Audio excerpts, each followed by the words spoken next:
Prvo, mi nismo prvi u Evropi, nismo nigde prvi, ni u čemu, a najmanje po vakcinaciji. Ja sam videla tekst u Dezinformeru ili tako negde od tih novina koji je stavio da je Srbija valjda ne prva nego treća u Evropi. Tu su malo bili, spustili durbin, kako to kažu deca, jel ne, kao nije prvi nego...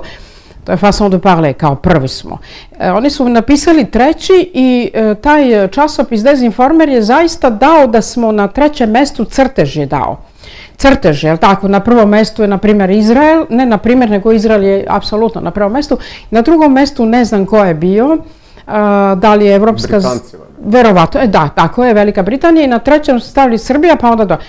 Naravno, po običaju nas koji se bavimo naukom i uopšte koji imamo malo zdrave paranoje, što se kaže, kako u šali kažemo, ja pogledam, ukucam i pogledam taj svetski grafikon i vidim da mi uopšte nismo na trećem mestu nikada bili, apsolutno nikada, jer sam pogledala datum koji je dao Dezinformer, da gore piše datum grafikona i upravo taj datum, mislim da je to bio 30.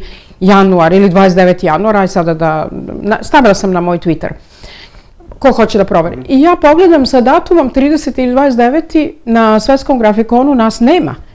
Nismo ni na 8. mestu bili, a kamoli na 3. I sad kako dalje ide ta vakcinacija po svetu, mi sve dalje padamo, ali mi smo od starta bili 8. 9. 7. 8. 9. Nikad nismo bili 3. A to prvi, to je Fata Morgana. Ali dobro, ovo hoću da kažem. Pazite, znači, šta sam ja ovim rekla?